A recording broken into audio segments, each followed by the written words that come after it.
Voltamos aqui, pessoal.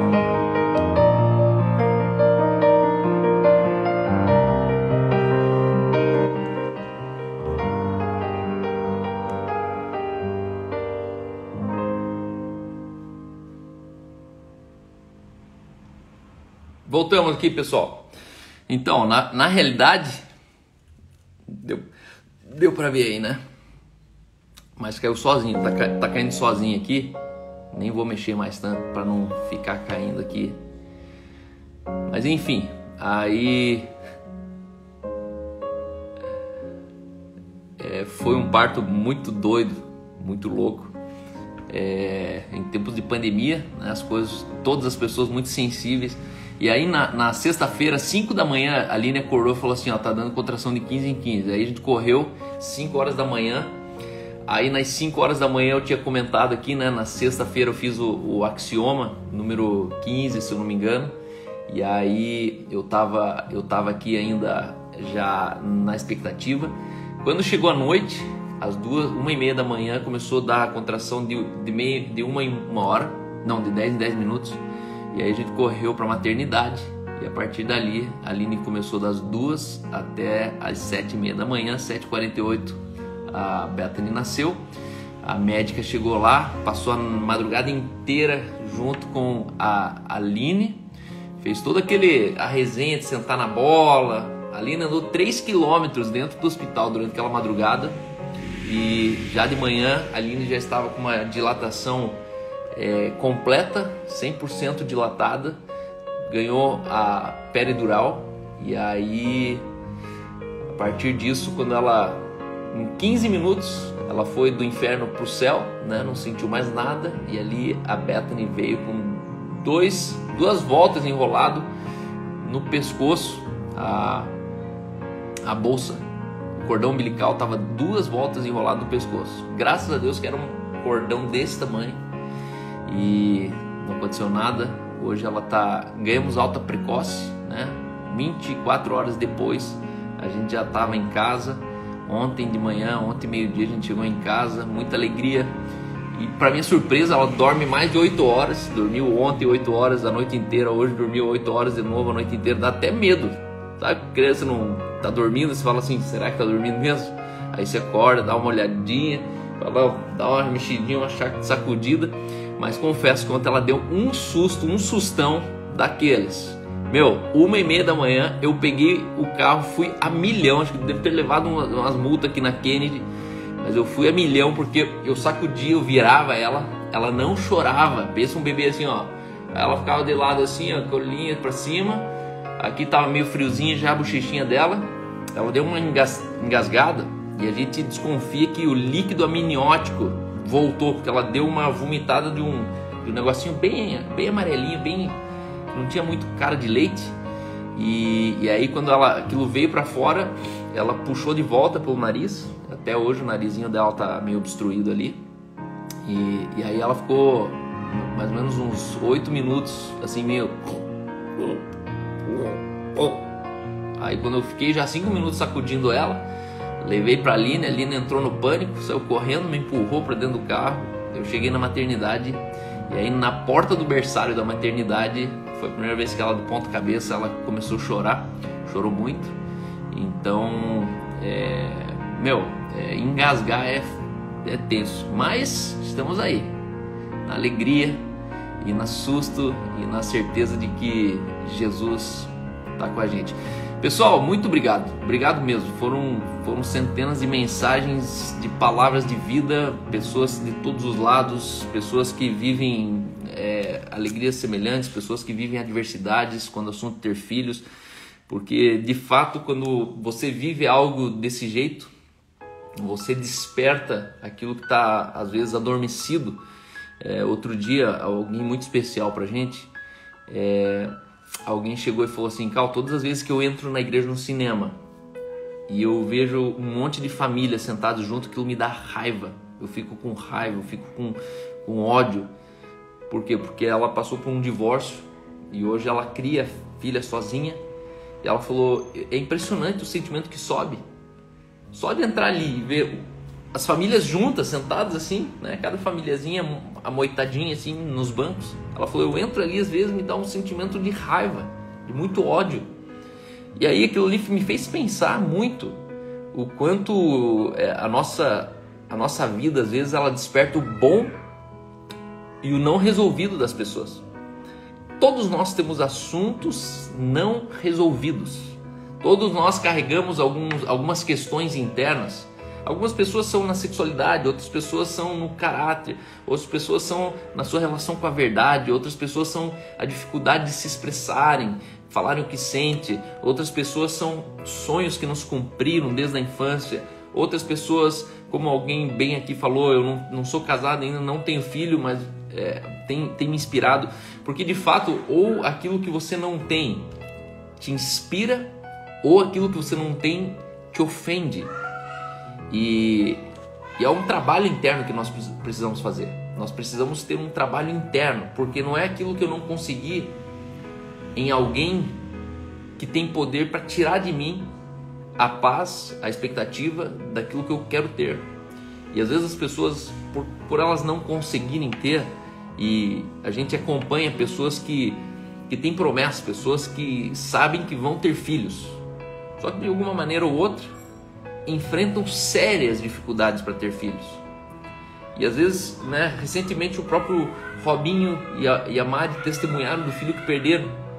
E de repente são contrastes, né? Enquanto um está celebrando a vida, o outro está superando o luto. Enquanto um está nascendo, o outro está sepultando o pai. E são muitos mistos de emoções. Por isso, ser curado é uma virtude.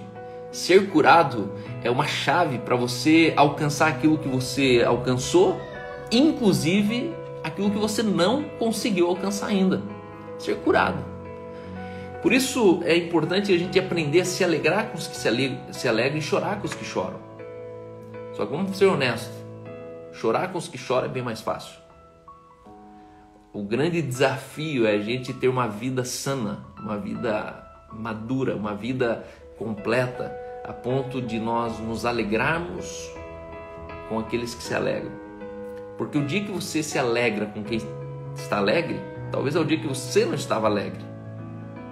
Eu não é para me alegrar no dia que eu estou alegre com alguém. Não. Se alegre com os que se alegram. Isso significa, a questão é ele, é ela.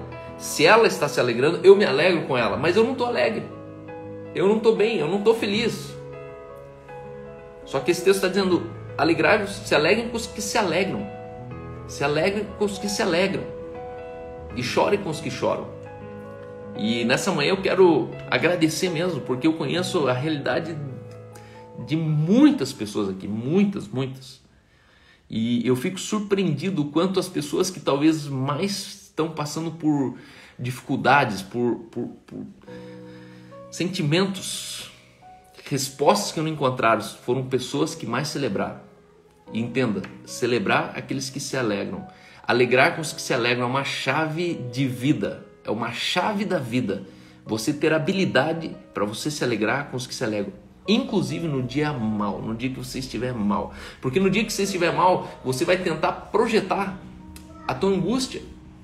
Você vai tentar projetar as tuas fraquezas. Dizendo, não consigo. Eu não gosto. Eu tenho raiva. Eu não... Mas eu quero te dizer, você consegue. Se alegre com os que se alegram, você consegue, independente das suas condições. E eu tenho um testemunho aqui, testemunho maravilhoso. Olha só isso aqui.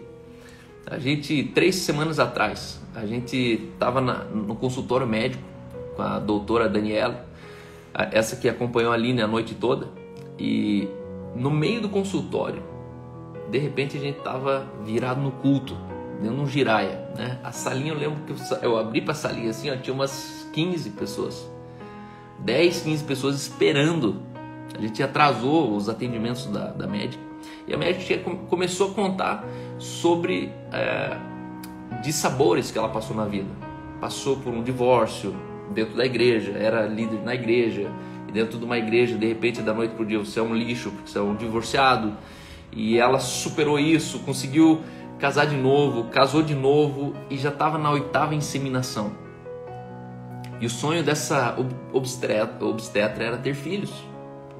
E eu me lembro assim que na hora o Espírito Santo colocou uma certeza tão forte dentro de mim, tão forte. Eu não costumo fazer isso.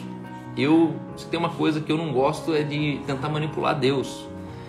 E eu sou muito grato, eu sou muito preciso de que aonde um princípio foi quebrado, eu nunca vou orar por um milagre. Por quê? Porque Deus não pode se contradizer.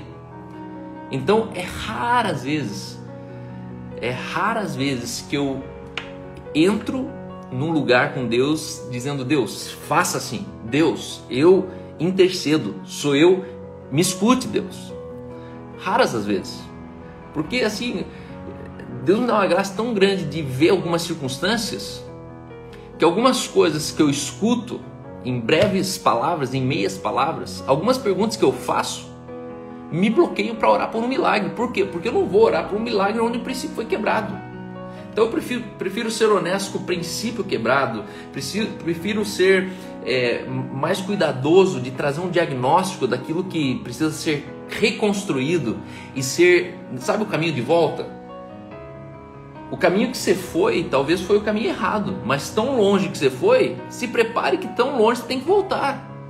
E as pessoas, elas levam anos num caminho equivocado e querem voltar transladado. Elas querem simplesmente, da noite para o dia, fazer um milagre. Não, Deus tem que me perdoar. Não, Deus tem que me curar. Deus, não, negativo. Eu creio que uma fruta, ela não apodrece da noite para o dia. O processo de apodrecimento é um processo. Então, entenda que o desapodrecimento também é um processo. Então não peça para ontem aquilo que você levou 5 anos de ignorância ou de vida. E aí foi ali que ela falou: eu gostaria de ter filhos. E eu e a Aline, a gente levantou, foi até ela, nós pegamos na mão dela e nós profetizamos uma gravidez. Nós declaramos que é direito dela, nós oramos de uma maneira assim, sabe quando você fala assim: Deus, faça como se fosse para mim, eu tô pedindo. 3 semanas atrás, na sexta-feira, 1h30 da manhã, quando ela chega na maternidade, ela chega com um sorriso desse tamanho, falando assim: vocês não acreditam, eu acabei de receber a notícia hoje de que o meu beta deu positivo, eu estou grávida. Depois de 8 inseminações, 8 tentativas artificiais de ter um filho, ela está grávida de uma gravidez natural. Ela já estava pronta para fazer a nona inseminação. E aí ela falou: vocês podem orar por mim de novo? Porque eu sei que agora começa outro processo. E aí a gente já entrou no quarto de maternidade com ela sentada e a gente declarando, falando: meu, é o seguinte, o maior milagre já aconteceu. Então agora, só crê, não repare os ventos, não olhe para o lado, não fique: ai meu Deus, será que vai? Não. Deus, se vai eu não sei, como vai eu não sei. A questão é que fiel que me disse o qual também o fará. E pense assim, isso era 1h40 da manhã, foi nesse espírito que a gente entrou em trabalho de parto. Ali começou já o trabalho de parto.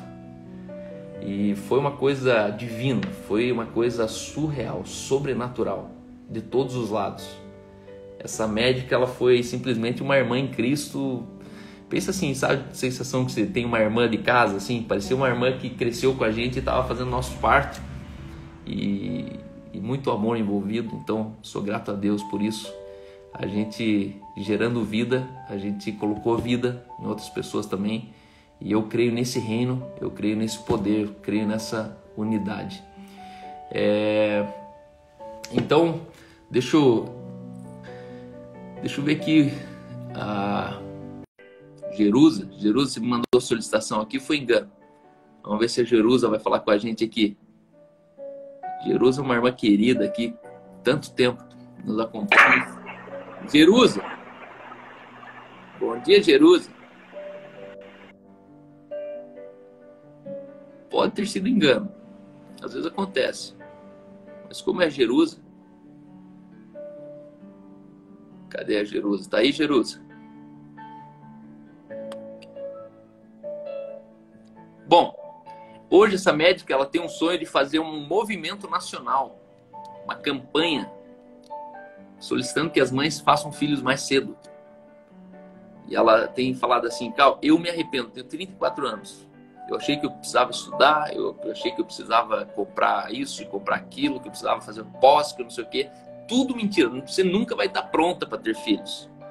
E é aqui que eu sempre falo o seguinte, o Brasil precisa entender sobre emancipação de filhos.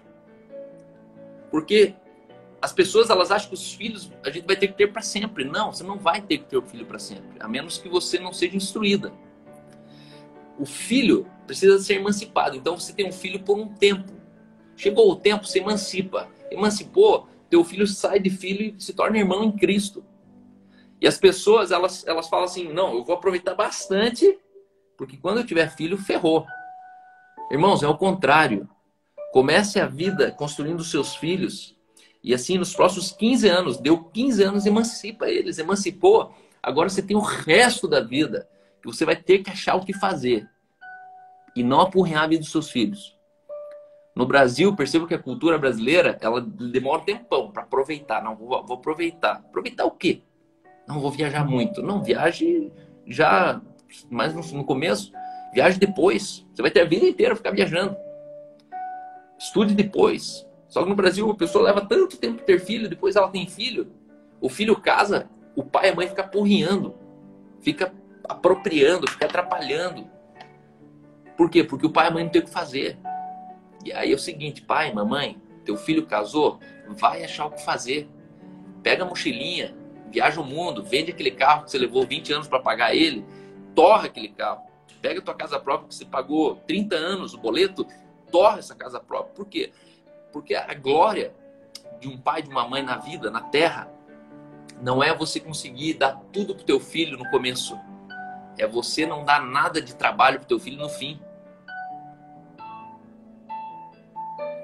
Os pais, eles estão dando tudo. Ó, dei uma faculdade. Nossa, dei uma casa pro meu filho. Dei um emprego. Beleza. No começo é fácil dar. Só que o problema é o fim. O fim, teu filho tá casado. O fim, teu filho tá com os filhos dele. Aí começa a ser o quinto filho do filho. Eu tenho 4 filhos, de repente minha mãe se torna minha quinta filha. Por quê? Porque ela fica todo dia aqui. Porque ela precisa que eu pague as coisas para ela. Precisa que eu vou no cinema, tem que levar a avó junto. Vamos na igreja, a avó tem que ir junto. Por quê? Porque a avó não tem com quem ficar. Então, se você quer de verdade ter uma vida plena, prepare sua velhice para que você precise bem pouco de algum dos filhos. Ai, calma, mas não é para isso que não tem filho? Claro que é para isso. Mas no caso de uma enfermidade, no caso de uma impotência, de uma incapacidade, aí você vai ter um filho. Filhos são rede, é uma rede que você coloca na sua vida e que na velhice, onde você cair, você é sustentado, você é carregado. Essa é a glória de ter filhos. Essa é a lógica de criar filhos. Só que os pais, eles estão dando tudo para os filhos no começo. Mas lá no final estão pedindo tudo de volta para os filhos.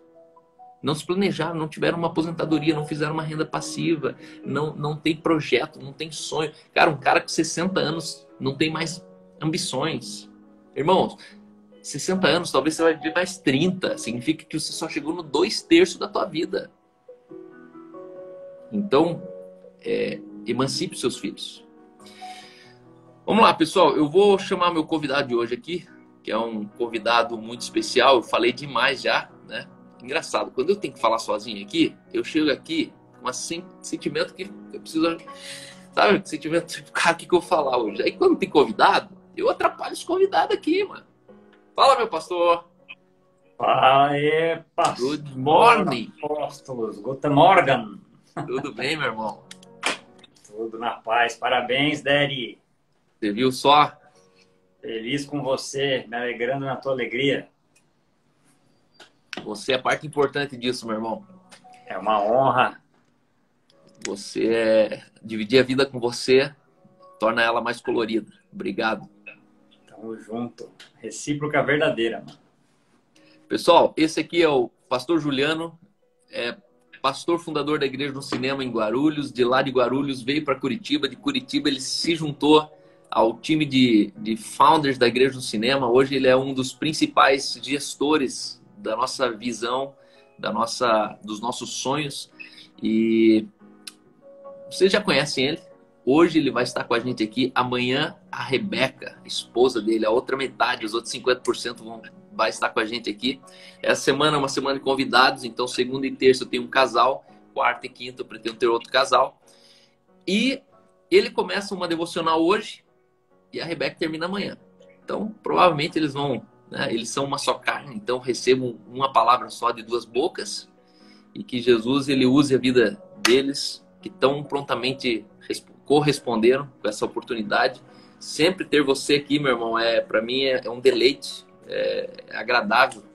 Eu creio nessa devocional, eu creio nessa comunhão dos santos, eu creio nessa mesa, onde a gente pode simplesmente abrir a Bíblia e descobrir os mistérios escondidos de Deus. Então, sejam bem-vindos com vocês, Juliano, com Bíblia na mesa.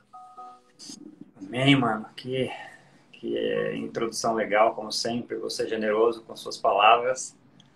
É sempre uma honra estar aqui com essa igreja que não é só sobre Curitiba, né? Pessoas do Brasil inteiro seguindo essa comunhão, seguindo essa simplicidade da Bíblia na mesa e esse pão diário, né, que Deus manda para nós através de você e de tudo aquilo que você sonha e compartilha com as pessoas. Bom, na verdade, eu vou ser bem vulnerável aqui, bem simples, bem singelo e dizer que a única coisa que eu tenho preparado para vocês hoje, dentro do meu pensamento, em algum lugar das regiões celestiais, é para falar alguma coisa sobre casais. O Cal provocou eu e a Rebeca ontem, falou, vamos falar sobre casais? Eu falei, vamos sim. E hoje de manhã eu estava orando. Antes disso, Cal, estou sentindo aqui no meu espírito, existe uma seguidora aí, a Elaine Luciano, se não me engano. Ela está o tempo inteiro interagindo com você aqui na live, falando sobre não ter uma família ainda, mas a sua família, a sua vida inspirá-la. Eu quero declarar sobre você, Luciano. Elaine Luciano, que você vai ter uma família, que existe um marido, existe uma família preparada para você, e eu queria que você cresça nisso. Amém. Com todas as suas forças. Eu estou vendo o seu nome passando sistematicamente aqui, e eu creio que é uma palavra específica de Deus para você. Creia. Há um esposo, há filhos, e eu creio que em breve você vai testemunhar aqui nessa comunidade para a glória do Senhor Jesus. Bom, Cal, hoje de manhã, aqui orando nessa mesma cadeira que eu falo com você, eu disse para o Espírito Santo o que dizer, o que compartilhar com as pessoas, né? O que o seu coração tem para dizer sobre casal, né? Você falou bem, eu e a Rebeca, a gente desfruta de um casamento, para mim, excelente, excepcional. Meu casamento com a Rebeca, eu não consigo encontrar um adjetivo para qualificar ele. É muito bom, é muito bom. É um casamento, no mínimo, acima da média. E é óbvio que a gente tem problemas, é óbvio que a gente tem divergências, dificuldades. E a cada superação, a cada dificuldade que a gente supera, é como se fizesse uma nova solda, como se fundisse um pouco mais a aliança. E é mais ou menos nessa perspectiva que eu queria começar a minha reflexão. Assim. Uma das ilusões que as pessoas criam a respeito do casamento, um dos mitos que se cria a respeito do casamento é que, putz, eu vou casar e todos os meus problemas vão ser resolvidos. Não, eu vou casar e aquele homem ou aquela mulher vai me fazer feliz. E aí começa o problema. Eu vou me casar para que alguém me faça feliz. Eu acho que aqui começa, se não o primeiro, um dos primeiros problemas, uma das primeiras colunas feitas com areia que em breve vai se dissolver, né? Primeiro porque o ideal de se casar não é para ser feliz, é para fazer feliz, né? Isso é uma frase jargão que todo mundo usa, mas ela é muito simples e muito real. E eu sempre tenho falado, né? Se a gente vivesse o óbvio, a gente era muito feliz. Então, casar com a consciência e com a responsabilidade de tornar o outro feliz é um princípio que a gente deve reestabelecer. E aí eu fui pensar na origem, né? Na origem do casal. E aí a gente vai lá para o Éden de novo, para tempo do prazer, para o templo onde havia plena paz e santo gozo, satisfação plena das necessidades, onde não havia falta de nada, onde a paisagem era linda, o culto era maravilhoso, o Deus que pregava, não tinha pastor mais poderoso do que o próprio Deus pregando todo dia, e pureza e abundância de comida, abundância de viagem, não faltava nada para aquele casal. E ainda assim, num ambiente de perfeição, teve um problema. O homem deixou de cumprir sua responsabilidade do cuidado do jardim, a serpente entrou, a mulher se deixou enganar e tomaram a decisão de comer do fruto, e por aí vai a história toda. Então, mesmo no ambiente de perfeição, houve um problema, houve alguns problemas. Tanto do homem quanto da mulher, ambos falharam em suas responsabilidades, e a gente colhe até Jesus os frutos disso. E, na verdade, até hoje. E eu acho que é difícil, é uma indução, né? Mas por que Adão não cuidou do jardim ao ponto de não permitir Eva? Sei lá, talvez ele tenha se distraído consigo mesmo, com alguma outra coisa. Por que Eva se deixou de ludibriar com argumentação falsa, sabendo que não devia comer do fruto? Talvez tenha se iludido com a possibilidade de se agradar, de ter mais conhecimento, de conhecer o bem e o mal. E eu acho, Cal, que é aqui, assim como eu disse que há um pilar feito de areia quando a pessoa se casa para ser feliz, há um outro pilar de areia, um outro pilar que se dissolve, é quando a pessoa olha para si mesma no casamento. Toda vez que você olha para a sua necessidade, toda vez que você olha para aquilo que você quer, para a sua razão, para o seu direito, para a sua... vai dar um problema. O casamento ou alguma estrutura da casa, ela vai ruir, ela vai rachar. Porque não só o casamento, mas a vida do cristão, a vida do cristão, ela não termina em si, né? E a gente vem desde quando nasce, sobretudo nesses tempos, aprendendo e ouvindo sobre humanismo, sobre antropocentrismo, o homem no centro do universo. Agora é tudo sobre mim, a minha carreira, o meu casamento, a minha casa, o meu dinheiro, o meu ministério, a minha igreja, a minha pregação, os meus seguidores. É tudo sobre mim. A gente meio que é levado a viver uma vida a partir de si. Então, os meus julgamentos, as minhas análises, as minhas reações, as minhas motivações, elas iniciam em mim. E eu acho que existem N problemas em casamento, mas eu queria focar hoje nessa perspectiva do egoísmo, do egocentrismo, do individualismo, do antropocentrismo. Porque, e aí eu meditei um pouquinho em Filipenses, eu vou já ler alguma coisa sobre isso. Paulo, ele não casou, ou não quis casar, ou depois que casou, não quis casar de novo, enfim, é uma incógnita, mas ele diz assim, ó, aqueles que querem servir, aqueles que almejam o episcopado, é melhor que não se casem, né? Mas beleza, uma vez que você decidiu casar, então, meu irmão, sustenta essa decisão e faz disso o teu ministério, e a partir disso os demais, as demais coisas, a comunidade da fé e por aí afora. Então, Paulo, para mim, é um exemplo muito forte desse altruísmo, dessa vida para o outro, dessa vida para Cristo, dessa vida para a igreja, dessa vida para a comunidade. E nessa perspectiva em que ele aconselha, se você não consegue esse estilo de vida, então case. Case e honre esse casamento, honre essa família, e assim como você sempre prega, e mais do que pregar, mostra, através da sua vida, a importância dessa família e o efeito que ela causa nos outros. Eu vejo você, Cal, divulgando a tua família, divulgando a tua intimidade, divulgando momentos particulares teus. Eu não sei se isso é verdade, você confirma ou me corrige, mas eu entendo que você prega com a sua família. Você não posta só porque é bonitinho, é porque você está influenciando famílias. Você se estimula a usar a tua família para que novas famílias surjam. É uma pregação. Então, você não faz família para você. Você faz família para uma comunidade. Você faz família para Jesus. Você faz família para a igreja de Jesus. E nessa perspectiva que a gente deveria encarar o casamento. O meu casamento deve glorificar a Deus em primeiro lugar. A minha vida, meu papel como marido deve revelar Deus para minha esposa. Minha esposa deve revelar Deus para mim. E essa unidade, essa relação deve pregar mais do que minhas palavras. E aí, Paulo, eu gosto muito de Filipenses, né? Paulo, ele está ali no finalzinho da carreira, ele está preso.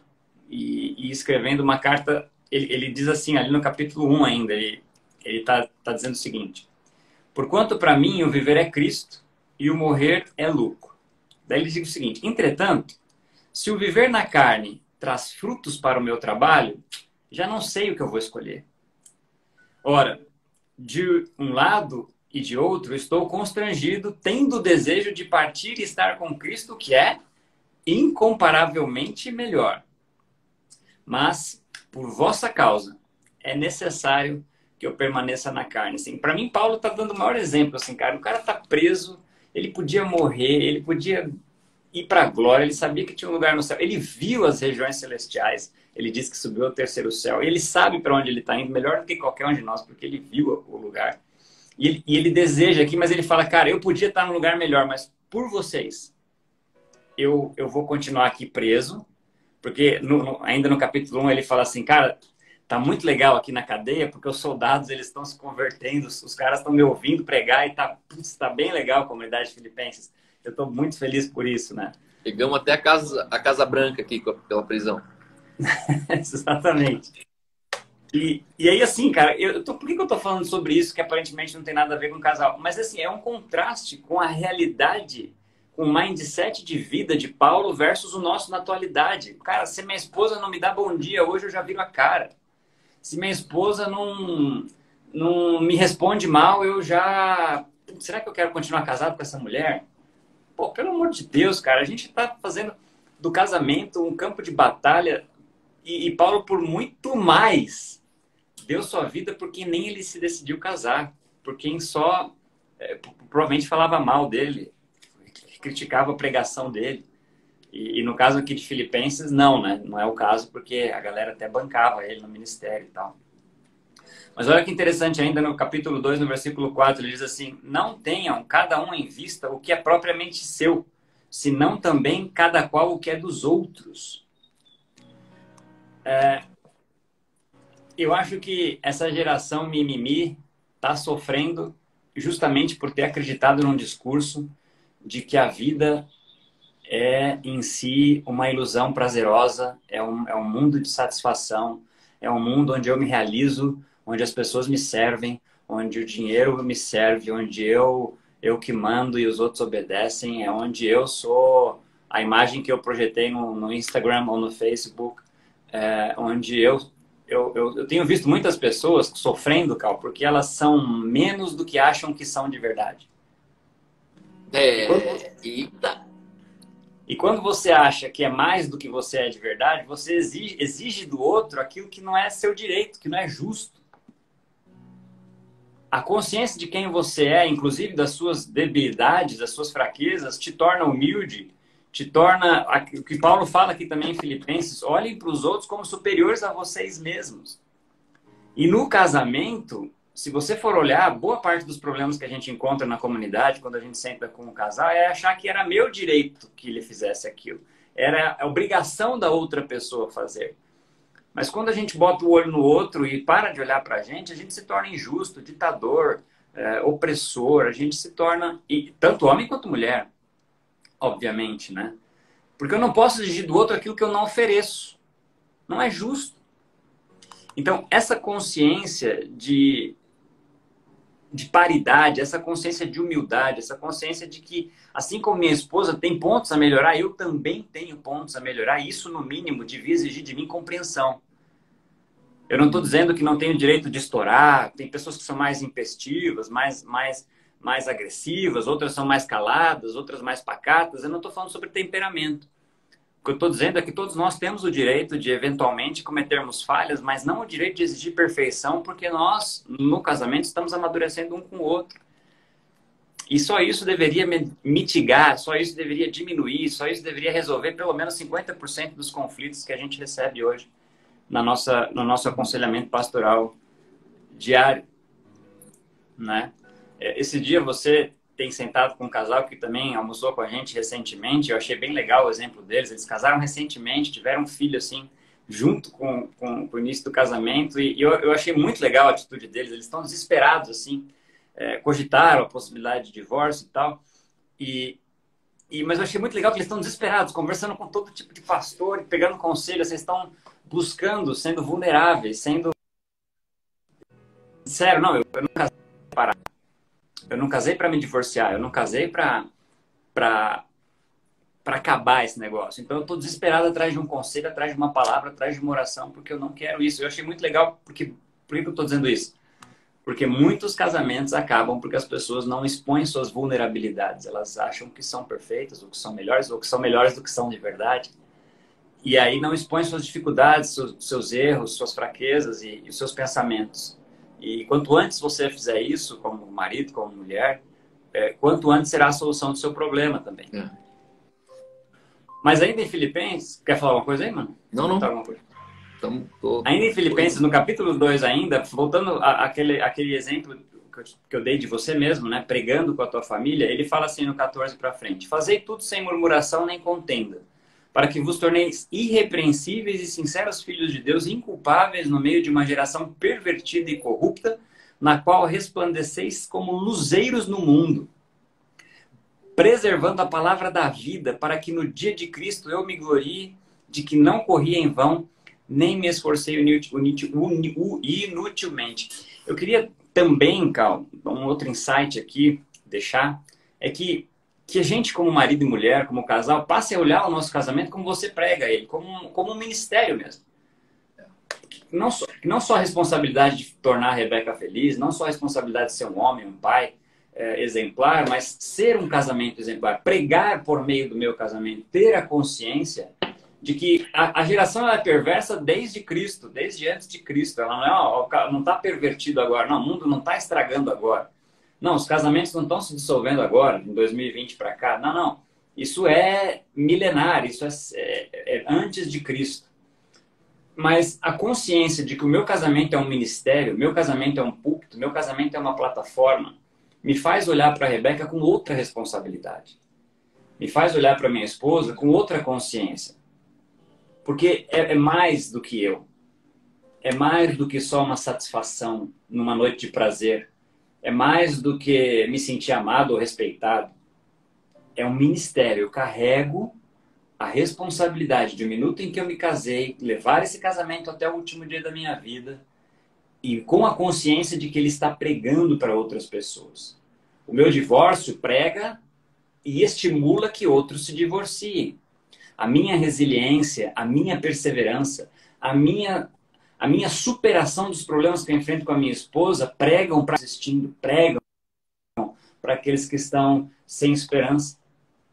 E essa consciência, ela talvez tenha sido apagada até do rol de motivações para se manter casado. E o pior é que a gente nasceu para isso. A gente nasceu para a glória de Deus. A gente nasceu para tornar o nome de Jesus conhecido. A gente nasceu para pregar esse evangelho. A gente nasceu para isso. E quanto mais eu faço isso, mais eu tenho prazer. Ontem, no culto, vocês falavam sobre prazer, você e o Vina. E esse prazer que o ato sexual promove para o marido e para a mulher, eu entendo que é o ápice, talvez, né, da sensação de um casal,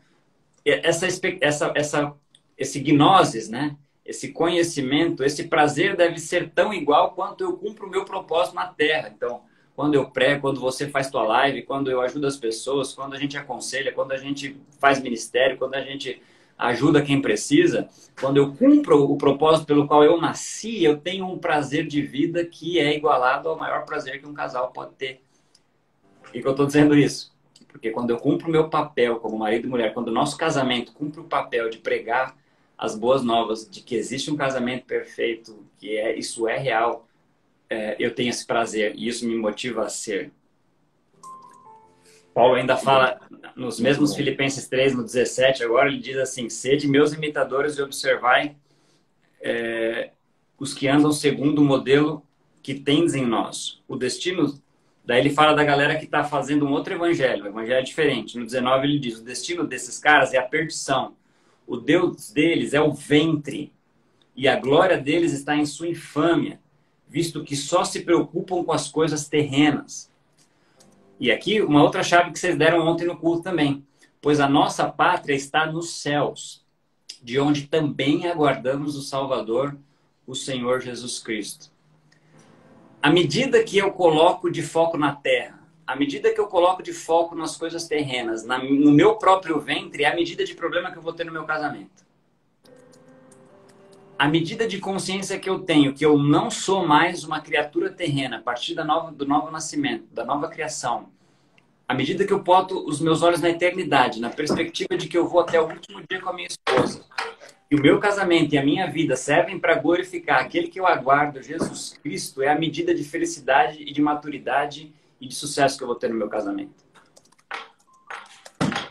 O Deus do ventre, ele diz aqui, versículo 19, o destino deles é a perdição, o Deus deles é o ventre, e a glória deles é a infâmia, visto que só se preocupam com as coisas terrenas. Isso para mim também tem sido muito fácil de observar nas crises de casamento, quando a gente senta para conversar com um casal com problema. Você vai ver, é porque ele não cuida das crianças. Não, é porque ele não pôs dinheiro em casa.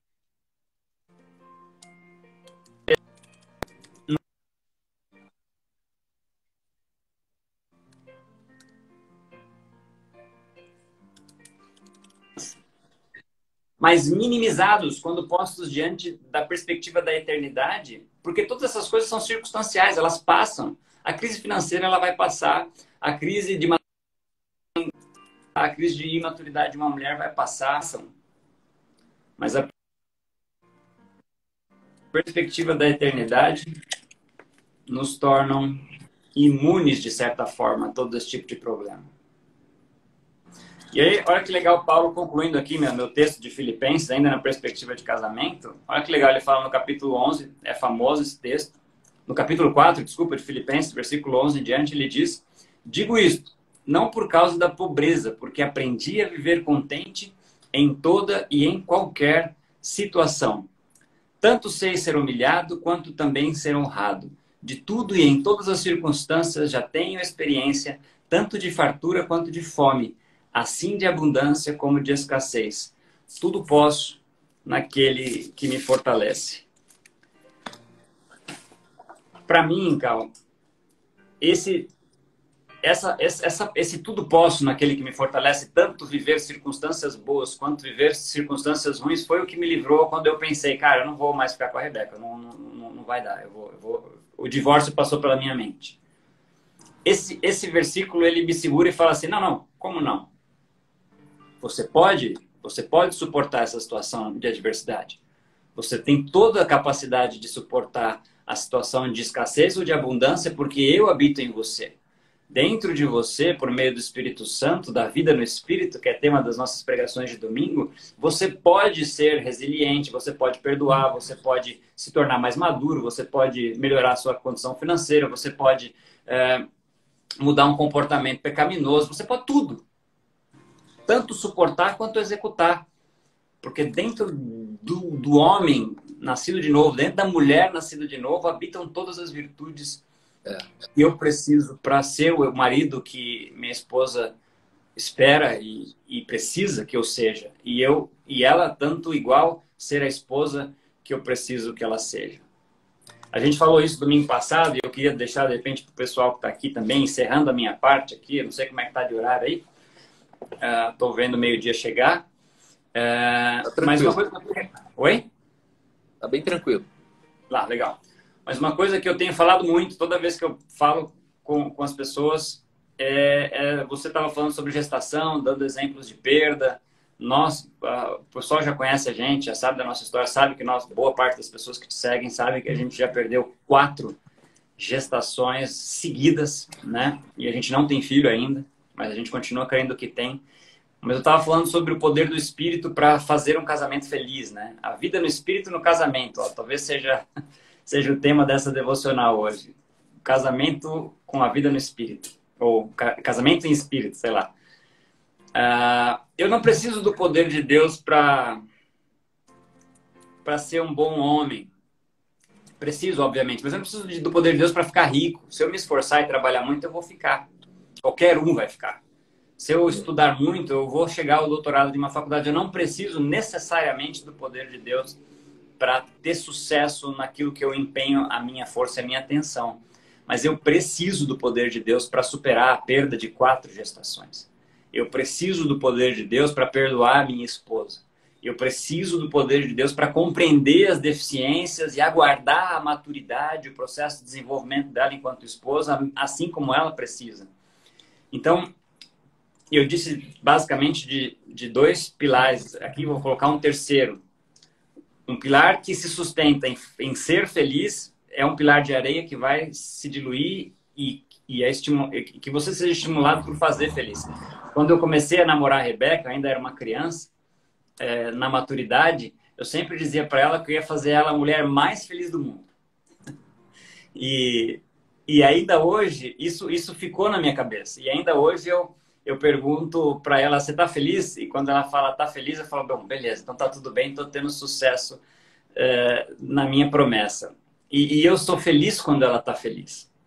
O segundo pilar que eu disse é sobre estabelecer um casamento dentro de uma perspectiva egoísta, egocêntrica, antropocêntrica, humanista, secular, de que você é o centro da relação e tudo aquilo que te fere o casamento idealizado que você teve. Não, casamento não é um mar de rosas, casamento não é um mundo perfeito, casamento é lugar de conflito, de confronto, mas também, por meio disto, amadurecimento, crescimento, morte para si mesmo e nascimento para alguém que é maior do que você. E esse casamento é também plataforma para a sua vida, plataforma para a vida de outros. É o seu púlpito. Esse casamento é um ministério que você carrega, os seus filhos é um ministério que você carrega, para glorificar o nome de Jesus, assim como todo e qualquer ministério deveria servir para.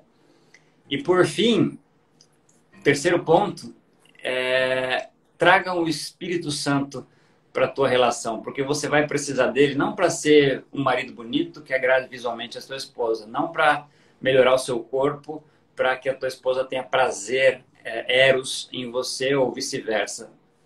Você vai precisar do Espírito para, como a Bíblia diz, formoseie o seu rosto, para que você supere uma traição, por exemplo, para que você supere uma crise financeira, uma incapacidade temporária do seu marido prover para você o recurso para sua casa. Isso são circunstâncias. E circunstâncias difíceis cruzam o caminho de todo cristão, de todo não cristão, de todo ser humano. E é para isso que você precisa convidar o Espírito Santo para entrar na tua relação, para entrar na tua vida, para dominar as suas motivações, dominar os seus pensamentos, transformá-los dia após dia, até que você se torne um dia perfeito na aplicação da relação com o Espírito. Não só na nova identidade regenerada em Cristo, quando você nasceu de novo. Então, Cal, essa é a minha breve e simples devocional que eu queria compartilhar com você, estimulando aí que as pessoas Amém. E ressignifiquem seu casamento no Espírito. Amém. Amém. É interessante quando a gente fala de casamento, a gente tem que se perguntar que tipo de ser humano a gente está falando. Daquele que é extraterrestre, quântico, uma nova criação, redimida, ou a gente está falando do ser humano sem Deus, o homem na sua natureza caída. Existem dois universos de casamento. Um onde é dois seres espirituais se dando em casamento com corpos mortais. O outro é que são dois corpos mortais desprovidos de vida espiritual. Paulo diz que o primeiro Adão é alma vivente. Ele é uma alma hospedada por um organismo. Então existe um padrão de casamento que são duas almas se dando em unidade. E existe um outro casamento que são dois seres espirituais, nasceram de novo. Eles são um espírito hospedados em um corpo. E aí, qual que é a coluna vertebral desses dois casamentos? São os estatutos. Todo país tem uma Constituição. E a Constituição, ela rege as relações sociais e humanas. E aí aqui que está o conflito de casamento. Quando Paulo fala sobre o jugo desigual, a igreja por muito tempo pensou que era o crente com o não crente. Não, Paulo não está falando disso. É possível dois crentes casarem em jugo desigual. É possível. Por quê? Porque os dois são renascidos. Só que os dois têm duas constituições. O princípio não é absoluto na vida de ambos. A Bíblia, pela Bíblia, eu posso criar 20 estatutos. E isso a Bíblia, a igreja chama de doutrina. Por isso que a igreja do Brasil ela é dividida, a igreja do mundo é dividida. Por quê? Porque ela usa a mesma Bíblia para fazer milhares de doutrinas. E aí essa constituição doutrinária divide o corpo de Cristo. Por quê? Porque eu não concordo com o que você está falando, você não concorda com o que eu estou falando, e no final a gente saiu do essencial, que era a unidade. Quando a gente vai se dar em casamento, e aqui a gente está falando para casados, para solteiros, a pergunta é, mas Cal, quem disse que eu tenho que casar? Jesus, teu DNA. Se você não precisasse casar, você não tinha desejo sexual. Mas por que a gente tem desejo sexual? Porque a gente quer descendência. O homem foi criado para frutificar, para reproduzir, para encher a terra, para governar a terra. Ah, mas Paulo não fez isso, Cal. Pois é, então seja Paulo. Paulo, na verdade, não continuou fazendo isso. Paulo, ele começou fazendo isso. Eu creio que provavelmente Paulo ele teve um casamento. Eu creio que provavelmente Paulo tem um capítulo ali da história, tem uma caixa preta que ele não abriu na história.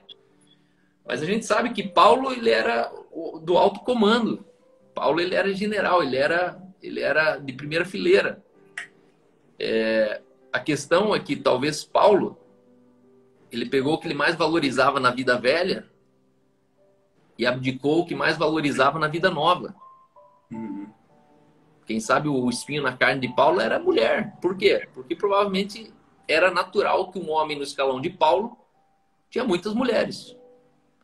Esse cara, ele executava cristão. A gente não está falando de um cara polido. Não, a gente está falando de um cara que era xiita. E aí a pergunta é, mas calma, então por que nem Jesus casou? Porque Jesus é a expressão de Deus na terra e os céus pertencem a Deus. Por isso que para Deus não interessava Jesus casar. Porque Jesus é o Cristo. E o Cristo não foi criado para a terra. O Cristo foi criado para a eternidade. Só que os céus pertencem a Deus, mas a terra ele deu aos homens. Entre eu e Cristo tem uma pequena diferença. Eu fui criado para a terra. Cristo não foi criado para a terra. Por isso que o Pai o enviou mais tarde. Por isso que Cristo é a expressão do Pai sobre a terra, redimindo e devolvendo para a terra aos homens. A noiva dele é outra, né? A noiva dele é outra, a expectativa de vida dele é outra, as ambições do Cristo é outra. Porque a nossa ambição ela é ilimitada. Por quê? Porque nós somos a criatura, o ser criado. Jesus é o Criador. Ele é o ser que cria. Jesus Cristo. Né? Jesus era só o homem, mas o Cristo dentro de Jesus era o eterno, era o Deus eterno. Por isso que para Jesus não fazia sentido casar. Jesus não foi criado para casar. Jesus foi criado para devolver a terra aos homens. E aí, Deus ele falou, e deixa o homem pai e mãe e se une à sua esposa. Então, não casar é contra a natureza humana. Ah, Cal, então eu sou menos porque eu não casei? Não, não é menos. Talvez só não é você.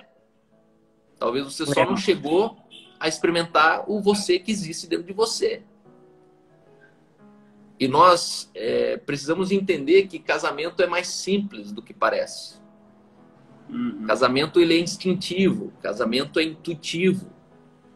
Um cachorro com uma cadela, eles não ficam marcando jantar, pagando 8 jantares para conseguir engravidar a cadela no cio.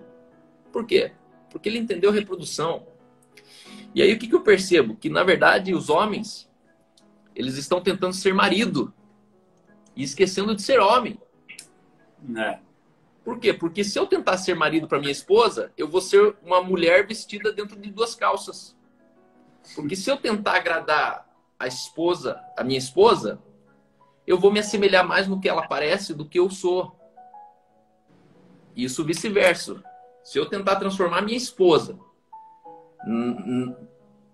na minha esposa, eu vou deixar ela com cara de homem. Eu vou fazer ela falar mais como homem.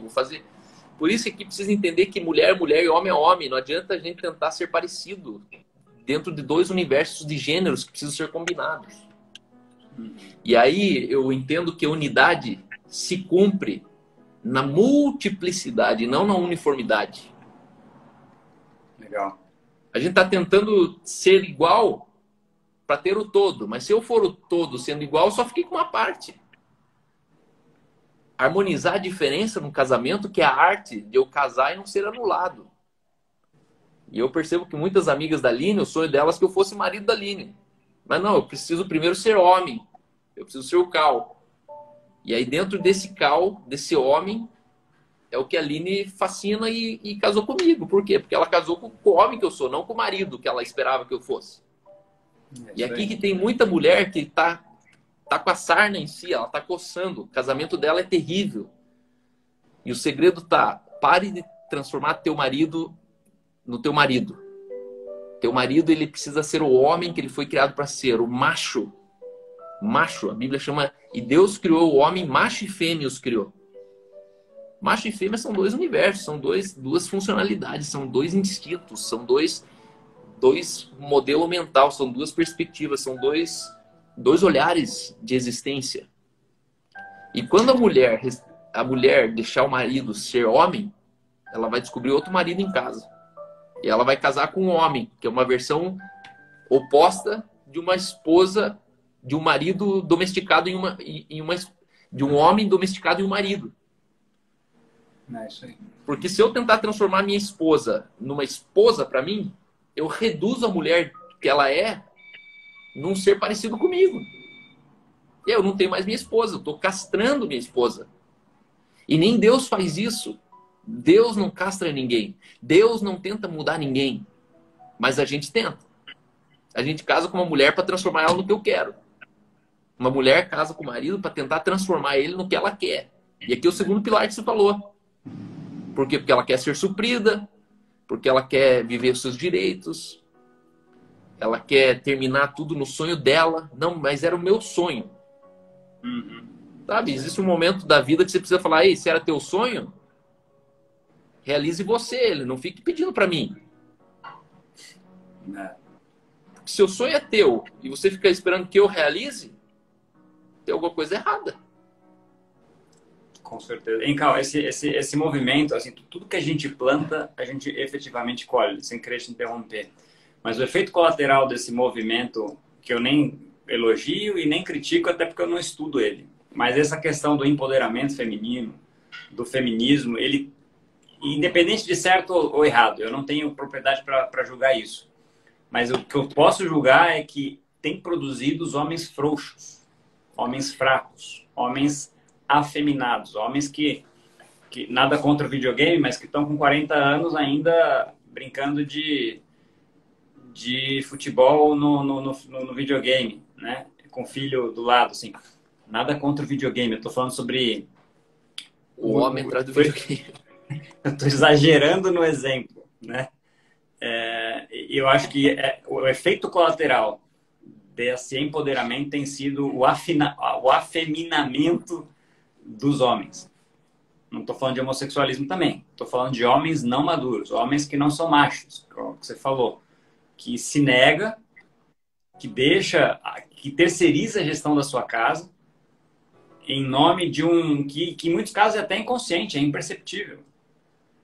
E não estabelece os limites em que, não, esse aqui eu preciso ser respeitado. Eu vou te amar à medida que você me respeita e vice-versa. E se você cruzar essa fronteira, a gente vai ter problema. Se você vestir a calça, mulher, você vai começar a ter problema com o teu marido. Consciente ou inconscientemente. E o marido também tem a responsabilidade. É responsabilidade nossa, daí sim. Dizer, não, isso aqui é comigo, deixa comigo. Mas muitos têm sido levados por esse pensamento corrente de feminismo. Né? É interessante, né, que quando a mulher conhece o mal, o homem conhece o mal, ou seja, eles saem do estado pleno do homem macho e fêmea que foram criados, Deus ele fala assim, eu multiplicarei grandemente seu sofrimento na gravidez e com o sofrimento você dará luz a filhos. O seu desejo será para o seu marido. E ele a dominará. Isso aqui ele está falando de um casamento redimido ou um casamento caído? Só que não é essa receita que a gente dá quando a gente está celebrando um casamento de dois crentes? Não. É o padrão caído. Se eu exigir da minha esposa que o desejo dela será para mim como marido e eu a dominará, pronto, é o casamento perfeito na religião, só que é o casamento da queda. Uhum. E aqui tem algo muito errado com o casamento. O seu desejo será para o seu marido, ou seja, ele vai te transformar numa coisa que ele quer. Então, eu preciso casar com a mulher que a Aline é, não com a esposa que eu gostaria que ela fosse. É isso aí. Agora, a mulher que a Aline se torna é a esposa que eu conto que eu tenho. Eu não tenho a esposa que eu escolhi. Eu tenho a mulher que eu escolhi. A esposa que eu tenho eu não escolhi. E Legal. essa tentativa de manipular a esposa, de dominar a esposa, de fazer ela topar tudo, quanto mais eu domino a Aline, mais eu me responsabilizo pela vida alheia que não é minha. Cara, se a tua esposa tem sonhos, dê todas as ferramentas para ela realizar o sonho dela, mas não tente ser o Aladim dela. Eu não tenho compromisso de ter que realizar sonhos da Aline, não tenho. Eu tenho o compromisso de não atrapalhar os sonhos que Deus plantou no coração dela para ela executar. E aqui é muito chave entender que nós somos uma só carne, sim, mas nós não somos um só espírito.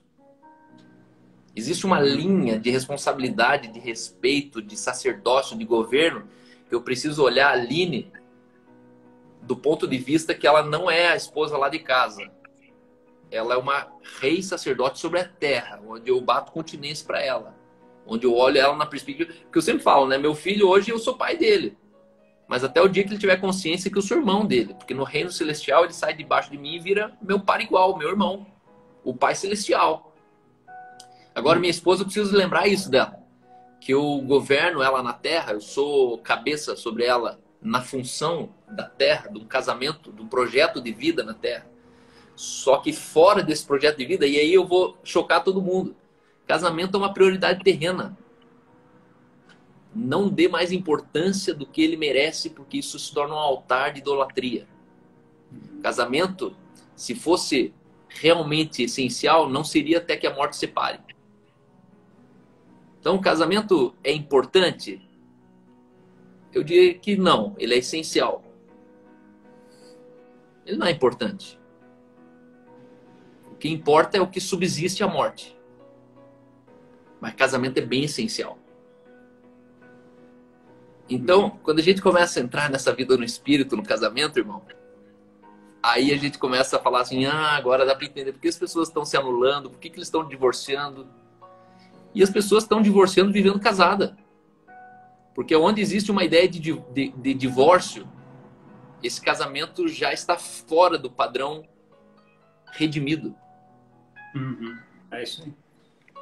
E as pessoas elas estão renunciando 10 anos de casado pela reação que elas estão tendo no dia mal, dentro de um casamento. 20 anos. Sabe, eu tô testemunhando pessoas que estão tendo atitudes dentro de casamento que renunciam 20 anos de um cristianismo que eu vi elas vivendo. E que hoje elas apertam o louco, mete o louco. Eu falo, não é possível que você acredite que 20 anos você estava equivocado. E que essa mentira agora você está achando que é uma verdade. O que era de verdade você acha que era mentira. E o que é de mentira agora você abraça, dizendo, não, cara, quer saber? Acho que casamento nem é para sempre mesmo. Eu acho que casamento é uma surpresa e tal, não sei o quê. Só que aqui o Will Smith ele definiu muito bem. Essas pessoas acreditam que felicidade é desejo realizado. Por isso que eles estão em busca da felicidade. Mas felicidade é paz alcançada. Paz alcançada, ela é a ausência do esforço, da angústia e da ansiedade que as pessoas têm correndo atrás de desejo. Se tem uma das coisas que mais atormenta o ser humano na Terra é a busca pelo desejo. Por isso que as pessoas estão ansiosas, as pessoas estão com, eu quero mais, eu preciso. Por quê? Porque o pano de fundo é desejo, o fim é desejo. Desejo gera angústia. Desejo gera insatisfação, gera depressão. Desejo gera esforço, sentimento de impotência. Eu não consigo, eu não tenho, eu não posso. E o Will Smith, ele fala, não, não, não, felicidade é paz alcançada. O que que é paz? É a ausência. É a ausência de tudo. E a presença de mim. É Paulo dizendo aprender a estar contente em toda e qualquer circunstância. Eu tô em paz. Não, mas você não tem. Tô em paz. Não, mas você não vai. Tô em paz. Sabe, paz é um cara irritante. O cara que tá em paz é um cara irritante. Você fala assim, meu, mas você não vai meter na justiça? Tô em paz. Não, mas você não vai pegar essa moça? Tô em paz. Não, mas você não vai transar todo dia? Tô em paz. Ontem o Vinícius falou uma coisa muito legal, naquele churrasquinho que eu fui depois do culto. Ele falou, Cal, eu aprendi uma coisa nova esses dias, que é assim, ó. Com um a gente subjuga 1000, mais 2, 10.000. Alguma coisa assim o versículo, né? Não tô lembrado. 1 é 1000 e 2, 10.000. Deixa eu ver aqui, o texto aqui. E 1.000, 10.000. Vamos ver se eu acho o texto.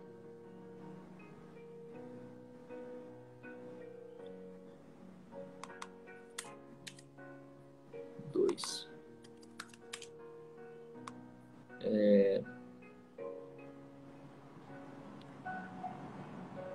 Tem um texto que fala assim que é melhor serem 2 do que 1. Se um cai, outro levanta. Com 1 a gente combate 1000 e 2 a gente bate em 10.000. Ele falou, eu nunca tinha visto esse texto pela perspectiva da satisfação. Hoje, quando a gente vai falar de sexo no casamento, se a gente chegar no assunto de sexo, o melhor casamento é quem transa mais. Pô, sério que só transa uma vez por mês? Pô, o casamento deve ser meu pai, né? Pô. Aí ele falou o seguinte, se com 1 eu mato 1000, em 2 a gente mata 10.000, significa que eu faço metade do esforço para ganhar o 900% de resultado. Se eu sou 100%, eu alcanço 1000, sendo só 50% de alguém, eu alcanço 10.000. Ele falou, assim eu entendi satisfação num casamento. O cara que mais precisa transar num casamento é o cara que menos tem plenitude de casamento. Porque se eu sou pleno, se eu sou satisfeito, a transa que eu tenho com minha esposa hoje, talvez ela me sustenta, ela me completa pelos próximos 7 dias. E eu não tenho necessidade de transar de novo, por quê? Porque eu não tenho essa presença da angústia, do prazer. Eu não estou buscando nada do que eu já não tenho. É isso aí, cara. E de repente você entra num lugar de gozo, de satisfação, que não é mais sobre a vida sexual que eu tenho. Mas eu sou tão suprido que eu preciso lembrar que a gente tem uma vida sexual de vez em quando. Sabe? Cara, aquilo ali assim, ó, me trouxe de volta para um lugar que eu estava preocupado. Nossa, você não transa tanto com tua mulher? Não. Primeiro que ela é uma mulher de Deus, então já não é cachorra. Cachorra transa bastante. Mulher de Deus transa na natureza dela. Só que assim, eu confesso que eu nunca fui esse cara que, não, cara, porra, toda semana, porque todo dia, porque todo... Que se me... Não, nunca fui. Pra mim é uma coisa muito assim, instintiva, mano. Se virar, virou. Se não virar, a gente continua dormindo, tranquilo. Então, casamento é um lugar de gozo. É um lugar de contentamento, um lugar de plenitude, onde eu não mudo mais o outro porque eu preciso de alguma coisa. Essa paz que você estava falando ali, né? A paz de que eu decidi casar. E eu tenho paz nessa decisão. Eu decidi que eu vou até o último dia da minha vida com a minha esposa. E eu tenho paz nessa decisão. É Abraão e Ló ali, né? Abraão tinha certeza para onde ele estava indo. Ló, talvez não. Deus tinha falado com Abraão, falou, você vai para uma terra. E aí começou a dar as tretas ali, os problemas entre as duas tribos, e você vai para onde? Escolhe aí, mano. Escolhe para onde você quer ir. Ah, eu vou para a terra bonita. Beleza, então eu vou para o outro lado. A segurança da decisão que a gente tem, a paz que a gente tem na nossa decisão é a segurança que a gente carrega para levar o nosso casamento até o último dia da vida, né? E eu fico impressionado pensando quantas pessoas não casaram por bloqueios sexuais achando que casamento é sexo. Irmãos, antes de casar, sexo é tudo. Depois de casado, sexo é mais um detalhe muito acessório de um casamento inteiro. Casamento é só uma semente de uma família. O que importa é a floresta que vem depois dele. Não é a semente que você plantou. Às vezes as pessoas estão...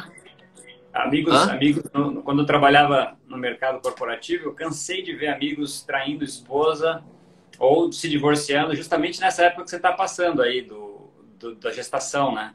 Onde o sexo meio que desaparece, você deixa de ser prioridade. Muitos casamentos acabam nessa fase que você passou, o Helder está passando agora, muita gente da comunidade está passando, né? Porque está baseado nesse pilar de sexo aí, de prazer egoísta, né? E aí, se o teu casamento se casou por causa de sexo, a minha esposa sempre diz, se prepare que você vai separar por causa de sexo. O dia que faltar sexo, acabou o casamento. Eu conheci um casal que a moça, ela teve um câncer vaginal, onde o canal vaginal dela foi fechado. Por quê? Porque ela passou por uma cirurgia que dilacerou tanto aquilo ali que foi fechado o canal vaginal. Ou seja, esse cara, ele literalmente teve encerrado o sexo da vida dele. Esse cara foi até a sepultura com essa moça. Legal. Porque não é possível que casamento é sexo. O sexo é o início, é o princípio, mas o fim é descendência. Deus está preocupado com a floresta, não com a semente. Então, se tem gente aqui que tem medo de casar por causa do sexo, entenda. Sexo é igual fazer cocô e fazer xixi. Você faz conforme você precisa. Eu não me sinto ofendido porque eu não fui no banheiro hoje. Por quê? Porque eu não fui, porque eu não deu vontade de ir, pô. Não, mas ó, tem que ser 2 vezes por dia, hein? Tem que fazer cocô pela manhã e cocô à noite. Mas por quê? Sabe, se todo mundo fizesse cocô 2 vezes por dia, eu me sentia normal. Pô, acho que tô normal. Acho que minha vida cocosal, né? Tem a vida sexual, a vida cocosal. Minha vida cocosal não tá em dia. Minha vida cocosal tem distúrbio. E não, né? A gente precisa voltar por Jesus na equação, enxergar o casamento redimido. Meu, casamento é um negócio tão sinistro, que no final o sexo não é prerrogativa para ele continuar ou parar. Porque eu preciso estar pronto sim, para nunca mais ter sexo com a Aline. Por quê? Porque se amanhã depois ela é cometida de uma enfermidade, se amanhã depois eu sou acometido de um acidente, se eu fico especial, não é possível que o casamento acaba. E aqui a gente pode entender que muitos especiais, muitas pessoas que têm paralisia, têm paraplegia, eles encontraram casamentos fantásticos. Né? Aquele Nick Jovic. Cara, aquele cara é uma cabeça com uma extensão desse tamanho aqui. O cara é desse tamanho aqui, ó, na mesa.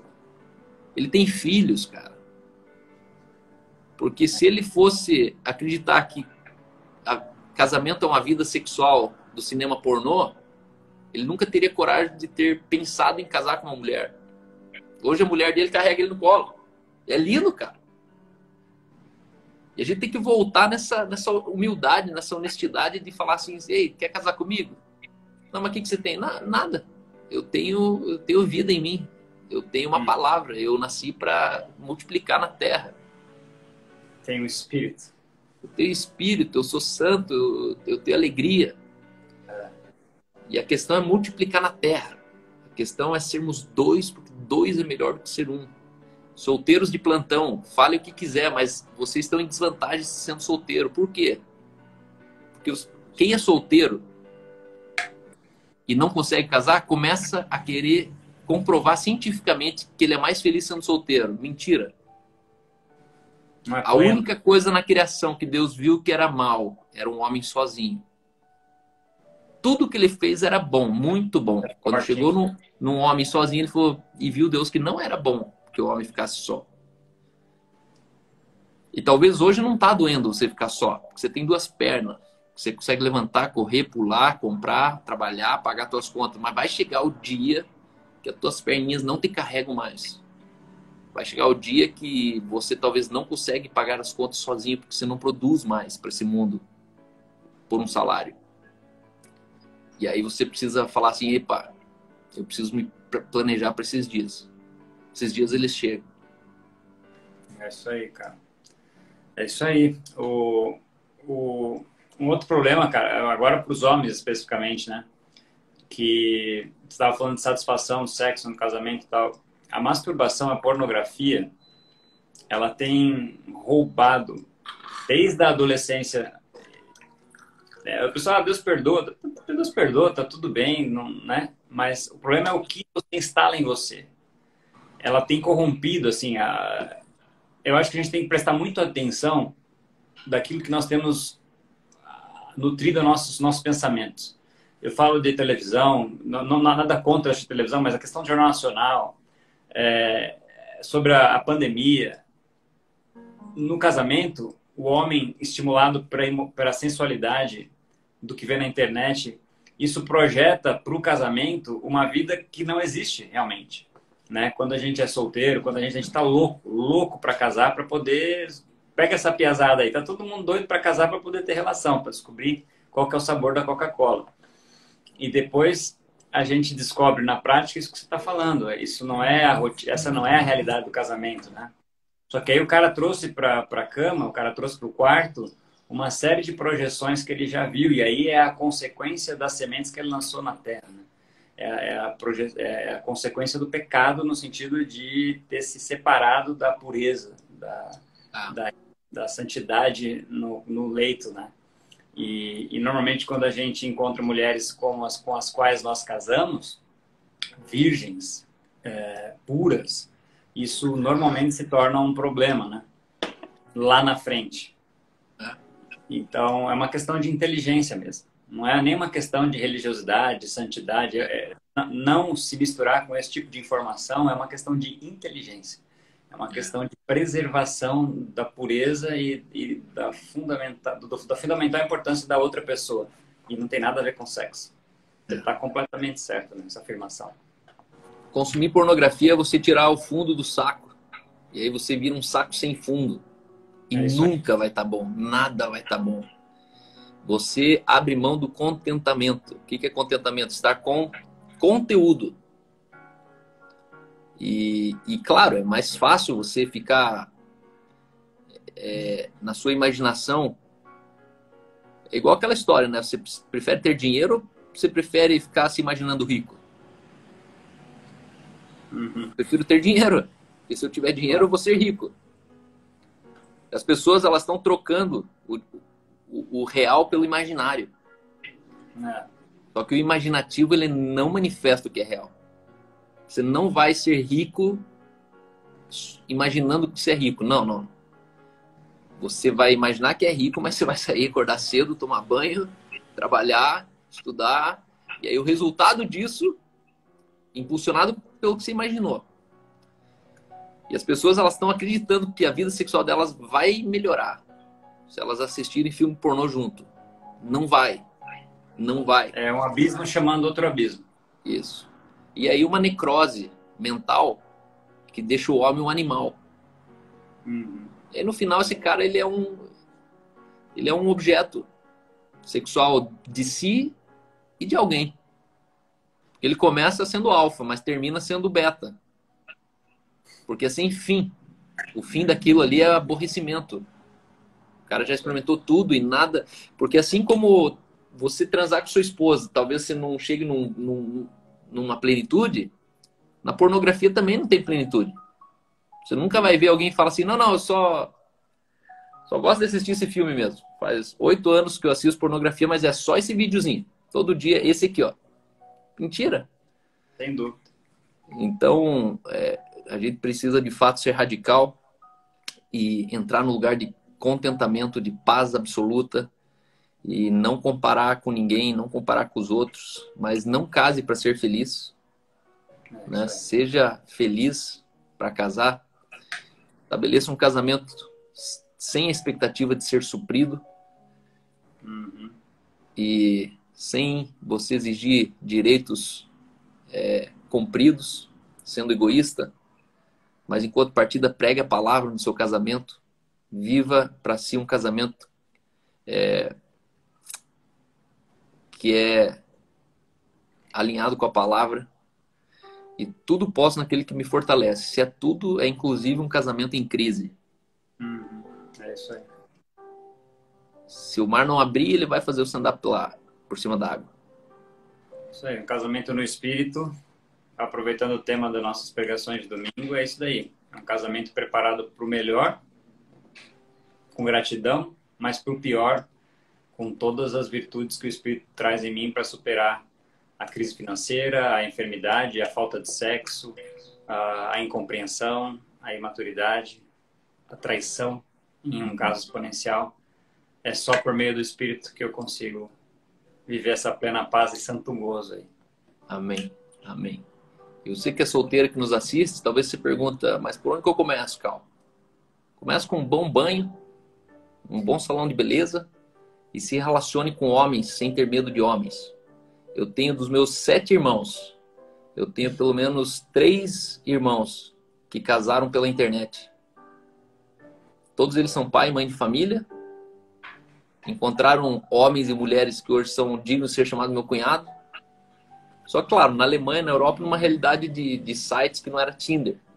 Né? São sites de relacionamentos mesmo, de pessoas que querem conhecer outras pessoas no ponto de casar, de constituir família e tudo. Mas eu percebo que mitos precisam ser quebrados. Pessoas que passaram de 25 anos, vocês precisam ter uma maturidade suficiente para conversar com qualquer homem. Sem nenhum tipo de crise, de medo. Por quê? Porque no máximo que vai acontecer é nada. Só vai acontecer o que você deixar. Se não deixar, não vai acontecer. Né? Mas haja, ande, dê o primeiro passo nisso. Não tenha medo, seja ousada. Responde, compartilha teu telefone. Marca um jantar, come um hot dog. Pergunte isso, pergunte aquilo. É muito mito que a religião colocou pra gente, que a gente ainda está esperando chegar o que a gente está sentado em cima. O marido que você tem, se Deus já vê teu casamento, ele já existe e está esperando uma ligação sua. Então não fica achando que Deus vai mandar aquilo que você já está dentro de você. Revele isso para fora, coloque isso, né? Juliano, Deus te abençoe. Amanhã, com certeza, a gente vai escutar a parte B aqui, ao outro lado da perspectiva da fêmea. Boa. Da justa. Varoa valorosa. Mulher valorosa. Melhor parte de mim. Isso não dá para negar, né? As mulheres são as partes mais macias, mais doces. Os melhores cortes da nossa união, né? São as melhores, são as mulheres. A bananinha da costela. Deus abençoe, meu irmão. Obrigado, viu? Tamo junto. Conte comigo. Então tá bom. Somos beijão, família. Valeu. Tchau, tchau. Falou. Esse é o Juliano Dias, pessoal. Juliano, pastor aqui na Igreja do Cinema, um cara brilhante, um homem cheio do Espírito Santo. Você vai ser muito bem abençoado. Escreva para ele, siga ele. Mas eu quero declarar sobre você. Você que tem esse medo subconsciente de que você vai ser deixado pelo seu marido, que sua esposa não vai até o fim com você. Eu quero dizer o seguinte: todo casamento cujo divórcio é uma hipótese, ele já está em divórcio e você não percebeu. Hoje eu quero declarar que você feche a porta, ou melhor, transforme a porta do divórcio numa parede. Que essa possibilidade seja distante dos seus lábios. Que essa possibilidade seja tão não possível, irreversível, quanto você imaginar que o filho que você tem não é teu. Sabe aquele filho que nasceu de você? Qual a certeza que você tem que ele é teu? É a ausência da dúvida. Você não tem dúvida que ele é teu. E fé é a certeza.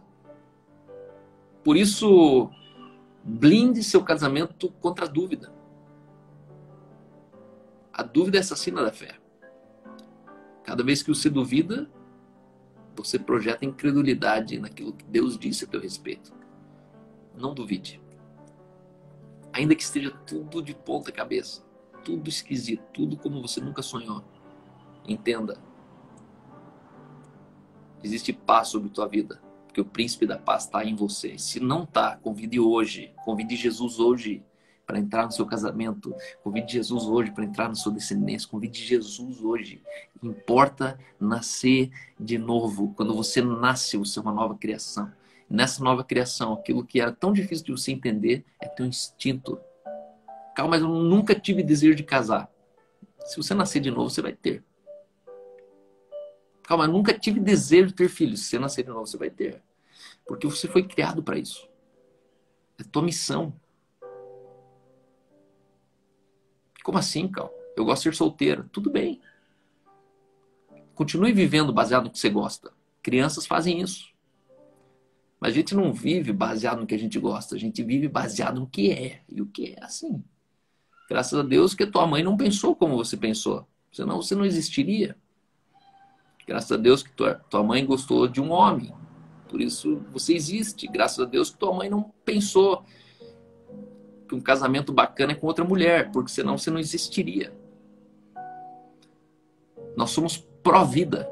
Casamento é um projeto pró-vida. Milenar. Veio antes de qualquer movimento social. Antes de qualquer ideologia política. Casamento é uma matriz daquilo que Deus é para a humanidade. Então eu oro para que Deus ele te coroe com esse casamento. Ah, calma, mas não tenho dinheiro para isso. Irmão, se casamento exigisse dinheiro, Deus teria dado dinheiro para Adão casar com Eva. Quem foi o cerimonial do casamento de Eva? Quem foi o fotógrafo do casamento de Adão? Volta lá. Pega o original. Se desconstrua. Te enganaram. As mazelas que a gente acredita foi algum enganado que falou na nossa voz e a gente acreditou. Mas creia a partir de você. Rompa com a cultura familiar. Talvez é uma mãe, uma avó que vive te enchendo o saco, que você nunca vai ser nada, que você atrapalhou a vida delas, que você não sei o quê. Ei, esquece. Você não é obrigado a viver a experiência de ninguém. As experiências, as nossas experiências nunca vão determinar o nosso destino. Quanto mais a experiência de alguém outro. Então pega a experiência de alguém outro, dá um joinha, acena e faz tchau. Se divorcie da experiência dos outros. Não deixe que uma mãe projete uma experiência. Não deixe que um pai alcoólatra projete uma experiência. Não deixe que um abuso sexual de um primo e você defina o seu destino. Não. Você é bem-aventurado. Você é bendito. Existem sonhos e visões que Deus ele tem para a tua vida que vão sair do papel nos próximos dias. E eu vou te dizer uma coisa. Se o teu sonho é ter família, entenda que esse sonho não é carne e sangue que colocou dentro de você, mas é o teu DNA. Você nasceu com o desejo de ter família. Você tem um DNA teu. Talvez você cresceu numa... E aqui eu quero encerrar. Anota, pessoal. Pega esse aqui. Pega esse aqui, pessoal. Anota agora. Ninguém constrói uma vida funcional com comportamentos disfuncionais. Ninguém nunca vai ter uma vida funcional com comportamentos disfuncionais. O fruto da vida que eu levo hoje é a soma dos comportamentos funcionais que eu tive desde o primeiro dia que eu tive consciência do que é vida familiar. Eu tinha lá pelos meus 12, 11 anos. 11 anos eu comecei a conjecturar. Vocês têm um tempinho ainda? Deixa eu falar aqui então, rapidinho. Mas eu lembro que eu vivia num ambiente coletivo, nós éramos 50 pessoas em casa, então eu nunca vivi uma estrutura familiar. Nossa cozinha era uma cozinha industrial. Meu pai e minha mãe, eles tinham uma casa de recuperação de drogados, então essas pessoas dormiam com a gente. Então a gente dormia com a Marilei, com a Cristiane, com o Rui, com o Dionísio, com o Rafael. A gente dormia com a Priscila, com a Marisa, com a Kate. A gente dormia com milhares de pessoas. Mais de 8.000 pessoas moraram na minha casa em 21 anos. E aí eu lembro que tudo era de todo mundo. A gente não fazia compra no mercado. A gente pegava uma vez por semana a carretinha e ia lá no Ceasa. E trazia uma carretinha lotada de comida, de comida podre, que ia pro lixo, a gente selecionava. Fruta, verdura, legumes. Então, o que era de verdura a gente ganhava e o que era de carne, de arroz e tal, a gente ia na Napolitana, na Arena e no Madalosso. E aí o Madalosso ele dava resto de cozinha pra gente. Sabe aquela comida arada? Assim, o Madalosso é o segundo maior restaurante do mundo. E a gente comeu anos a comida do Madalosso. A dona Flora sempre generosamente dava pra gente. E eu lembro que eu não tinha referência de seio familiar, embora eu tive uma família. Mas eu não tive a rotina de acordar cedo, como os meus filhos, colocar eles na sala ali e eles pedirem milk. Daddy, can I have milk? E aí eu vou lá, faço o leitinho deles, eles estão assistindo o desenho animado. E aí eles tomam o leitinho deles, ninguém tá enchendo o saco, ninguém tá apurrinhando nada, ninguém tomou o leite deles que estava dentro da geladeira. Mas na minha infância foi assim. E aí eu lembro que a gente, todas as vezes, ia nos domingos na casa de obreiros, pessoas que congregavam, que ajudavam, que eram parceiros do meu pai. E a gente ia sempre na casa do irmão Roberto. Casa do irmão Roberto e da Lenita. E aí quando a gente chegava na casa do irmão Roberto, o irmão Roberto tinha uma vida dos meus sonhos. Eu olhava aquilo e eu falava, meu Deus! Só que a vida dos meus sonhos era proporcional ao tamanho de vida que eu pensava. Eu lembro que era um condomínio. Aí no condomínio tinha várias casas bonitas. E aí quando entrava assim, tinha um Santana 88 estacionado, meio dourado. Do lado do Santana tinha uma moto, uma CB 400 ou uma CB 150. Para mim era 400. Acho que mais tarde ele falou que era 150. Debaixo de uma lona. Aí entrava, tinha um carpê assim desse tamanho, branquinho, com duas poltroninhas. E aí a cozinha era planejada, desse tamanho a cozinha. E aí passava pelo corredor da cozinha e chegava numa mesinha com 5 cadeiras. Nessa mesinha a gente olhava para fora, fundo. Eu olhava para fora, tinha uma garagezinha com uma bicicleta Caloi 10 pendurada, um painel de ferramentas. E aí ele tinha aeromobilismo. Eu olhava tudo aquilo e falava, meu Deus, cara, é essa vida que eu quero. E meu pai passava horas sentado naquela mesa e conversando e tal. E quando fui no quarto do irmão Roberto e da Helenita, eu entrei no quarto, tinha uma cama de casal e um véu em volta da cama. Eu lembro até hoje, eu tinha 11 para 12 anos e eu vi aquele leito. Eu não vi uma cama, eu vi um leito. Eu vi o quarto de um casal. E aquele quarto do casal, com um véu em cima, foi aquele dia que eu decidi que eu ia casar com a minha primeira namorada, que eu ia ter uma mulher na vida e que eu ia ter essa vida redondinha que eu vi na casa do irmão Roberto. Hoje, eu sei que a casa é lá no Fazendinha, que era um sobradinho desse tamanho, que não tinha nada demais daquele condomínio de sobrados, né? É um condomínio de sobrados muito minimalista, não tinha nada, tinha um parquinho no fundo e uma horta. O Santana era um carro ali, hoje se fosse um carrinho 2015, 2014. A moto era uma moto tranquila, que ele usava para ir na Bosch trabalhar, porque ele trabalhava na Bosch. Anos mais tarde, uns 15 anos depois, eu estava casado, já tinha um filho, e eu fui no retiro de casais. E o Roberto e a Helenita estavam sentados naquele retiro. E quando eu fui lá na frente e testemunhei, irmãos, eu entrei num lugar de justiça na minha vida, porque um dia eu estava na casa daquele casal ali, ó. Aquele casal ali. E contei essa experiência e eu falei, quando eu vi aquele quarto, eu vi mácula, eu vi santidade, eu vi verdade, e eu decidi que eu ia casar com a minha primeira namorada e única namorada. E aí no final tava todo mundo me aplaudindo e tal, aquela choradeira e coisa linda e tal. Aí o Roberto veio pra frente, pegou no microfone e falou, irmãos, deixa eu contar uma coisa. A gente morava na beira de um rio. Naquele rio vinha muito pernilongo. E na verdade não era um véu, lá era um mosquiteiro. A única solução que a gente encontrou para tanto mosquito dentro de casa era um mosquiteiro em volta da cama. E aí entenda, Jesus entrou no meu casamento porque eu vi um mosquiteiro. Então, eu oro para que Jesus ele imprima em você, a partir do mosquiteiro, o sonho e a visão de um casamento pleno. Casamento pleno não é ter a casa que eu tenho, não é ter o carro que eu tenho, nem ter os filhos que eu tenho. Casamento pleno é você entender que existe uma medida de um casamento pleno para você. Talvez um casamento igual ao meu hoje seria tomar angústia. Talvez você se imaginando casado comigo, no lugar da Aline, você ia falar assim, eu não ia aguentar 3 dias com o Cal. É isso aí. Não ia mesmo, porque não é para você esse casamento. Mas existe um casamento para você que é da tua medida. A menos que você não solte o fundo dele. Mas o meu desejo é que você encontre a medida do seu casamento. Que você entre nesse lugar de contentamento. Feche todos os furos que querem drenar a medida do teu casamento. E você vai viver uma vida de gozo profundo, de paz, uma vida de bem, uma vida dos filhos dos seus filhos, onde você vai começar a contemplar a tua descendência, que você recupere essa certeza, que você recupere palavras que Deus colocou na tua vida, que você recupere, que você volte lá atrás na tua inocência, onde um dia você creu nisso. E essa vida lixo social hoje castrou de você sonhos e visões.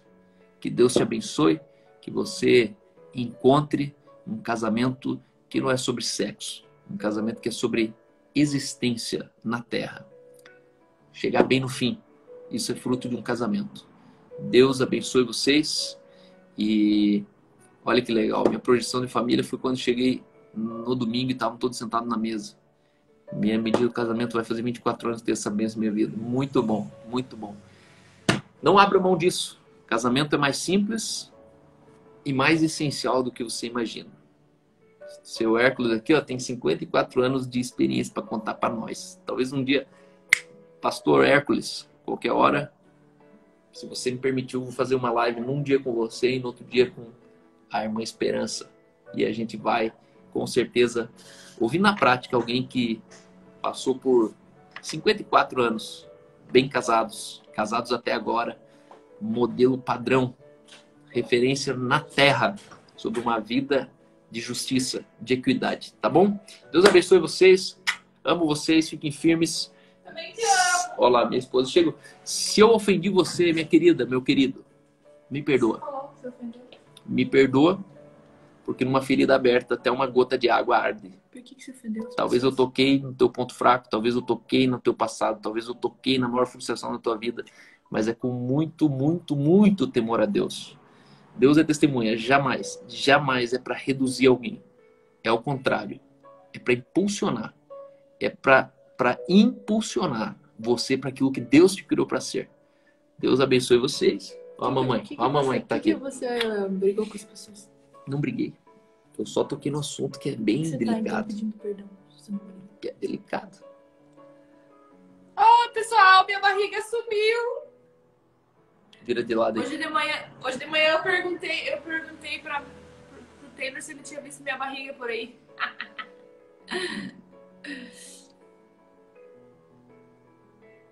Talmão, saudade de você, meu irmão. Tá por aqui já?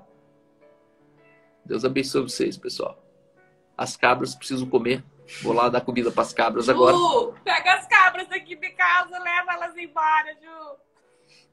Chega de cabra. Beijo, pessoal. Beijo. Olha lá, ó. 32 era a passagem. Deuteronômio 30, 32. Deuteronômio 30, 32. Não sei. Não, passar. Deuteronômio? Foi lido Deuteronômio.